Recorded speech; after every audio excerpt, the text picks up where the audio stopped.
अक्षरशः नावाप्रमाणे जौहर आहेस.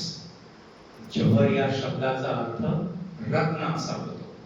विशाल दरबारची तू केवळ शान आहे. तुझा गौरव कोणत्या शब्दात करावा? सलाबत खान या एकाच पदवीने आम्ही तुझा गौरव करू इच्छितो. म्हणून बादशाहनं त्याला सलाबत खान अशी पदवी दिली आणि सांगितलं, जौहर, एक गोष्ट लक्षात ठेव. आपलं प्रचंड युद्ध साहित्य आणि प्रचंड सैन्य असून सुद्धा प्रतापगडाच्या पाठीशी आपला पराभव झाला. त्याचं कारण एकच, ते म्हणजे अफजल खान हा गाफील राहिला, बेसावध राहिला आणि म्हणून तो पराभव झाला. त्याने नको त्या गोष्टींवरती विश्वास ठेवला. त्या शिवाजी राजाच्या वकिलानं अफजल खानाला हातोहात बनवलं. तू मात्र एक गोष्ट लक्षात ठेव, शिवाजी राजाच्या कोणत्याही दहाच्या हुलकावणीला दाद देऊ नको. त्याच्या वकिलांची भेट सुद्धा घेऊ नको.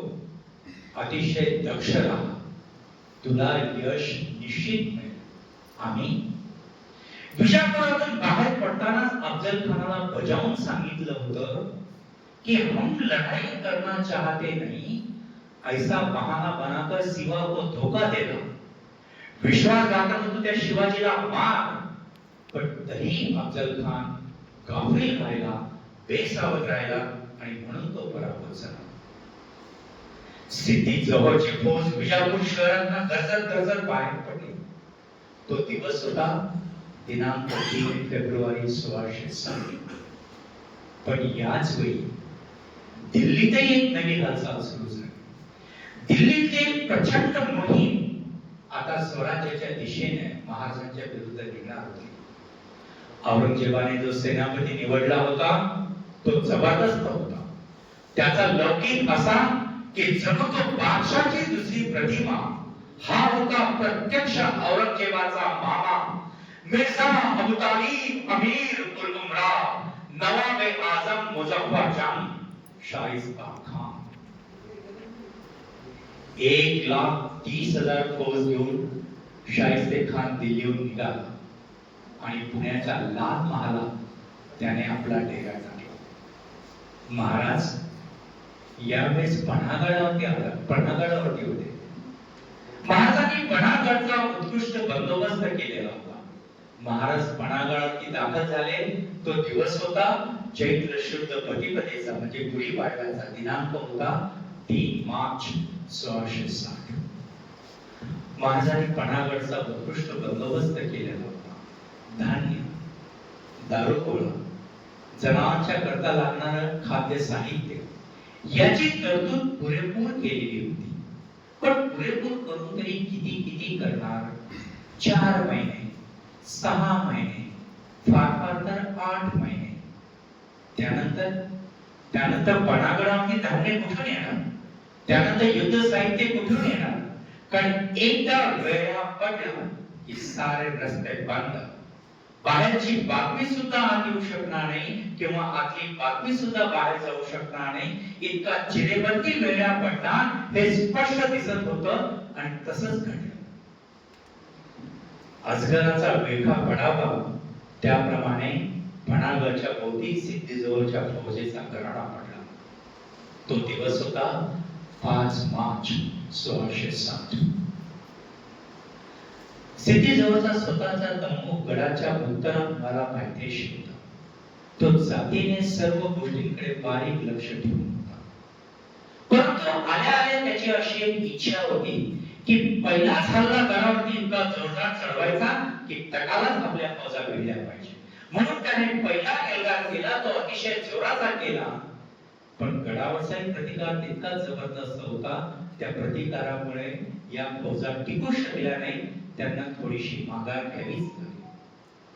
पन्हागडाच्या दौलत बुर्जावरून एक जबरदस्त तोफ मराठ्यांनी डागलेली होती. त्या तोफेचं नाव होतं बेमुरवाद.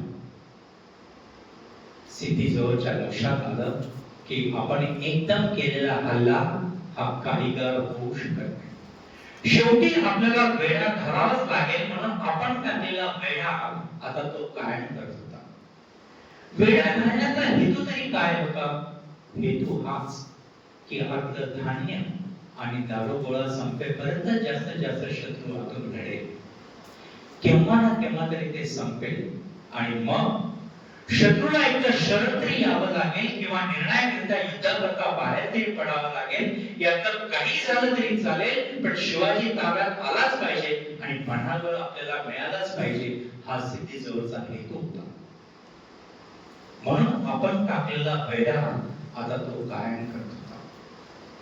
तरी त्याची अशी एक इच्छा होती, अपेक्षा होती की केवळ तोफावरती सरकून जर आपण किल्ल्याच्या तटावरती मारा केला तर किल्ल्याची तटबंदी काही ना काहीतरी कुठे ना कुठेतरी थोडीफार तरी ढासळेल, कोसळेल आणि किल्ल्यात शिरायला आपल्याला अवसर मिळेल. म्हणून त्याने हळूहळू आपल्या तोफा पुढे पुढे सरकवायला सुरुवात केली. पण किल्ल्यावरून होणारा प्रतिकार तितकाच जबरदस्त होता, त्यामुळे या तोफा पुढे सरकू शकेना. पण मागे घेतलेल्या तोफांचे गोळे मात्र तटापर्यंत पोहोचेना. त्यामुळे त्याची फार मोठी पंचायत झाली. एक आठवडा उलटला, 2 आठवडे उलटले, 3 आठवडे उलटले, तरी किल्ल्याचा साधा लहानसा टवका सुद्धा ओढायला नव्हता. आणि एक गोष्ट त्याच्या लक्षात आली की लांब पल्ल्याच्या तोफा आणल्याशिवाय आता भागणार नाही. ईस्ट इंडिया कंपनीची इंग्रजांची व्यापारी वखार ही त्यावेळेस राजापूरला होती.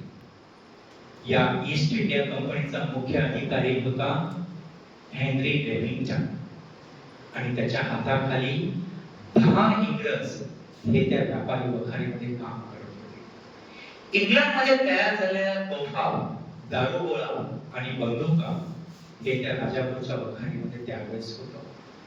हे सिद्धी जोहरलाही माहिती होतं. म्हणून सिद्धी जोहरने आपला एक वकील या ईस्ट इंडिया कंपनीच्या अधिकाऱ्याकडे पाठवला. दिनांक 1 एप्रिल 1660 या दिवशी हा वकील राजापूरला येऊन दाखल झाला. त्याने हेनरी डेव्हिंग्टनला विनंती केली की विजापूर दरबारचा सरसेनापती सिद्धी जोहर यांना आता लांब पल्ल्याची आणि तोफ गोळ्यांची आवश्यकता आहे. तर विजापूर दरबारच्या वतीने मी तुम्हाला विनंती करतो की तुमच्या जवळ असलेल्या उत्तम दर्जाच्या तोफा आणि दारूगोळा तुम्ही आम्हाला विकत द्या.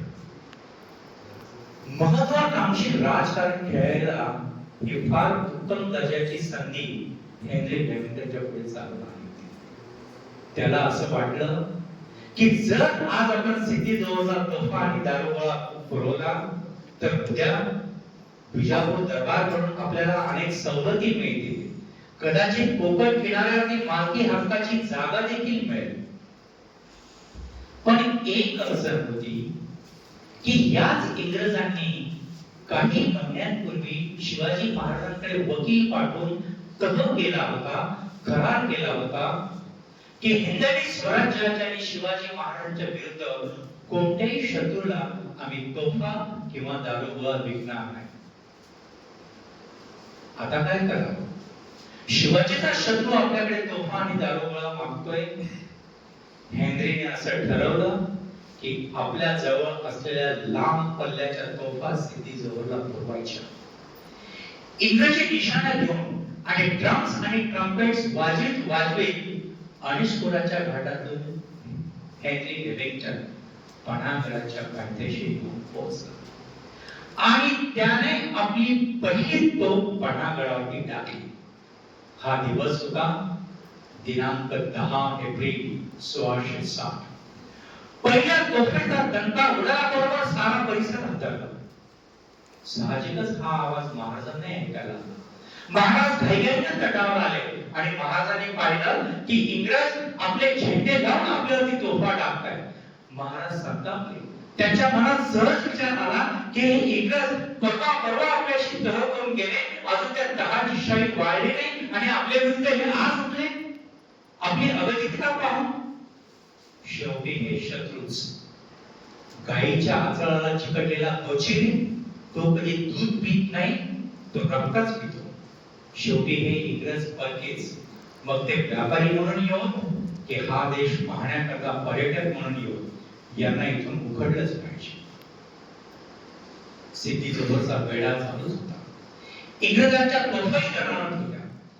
इंग्रजांची कायमची व्यवस्था सिद्धीजवळने चौक ठेवलेली होती, पण इंग्रजी तोफांचा मारा कारीगार होत नव्हता, कारण किल्ल्याचा तट बेलाव होता.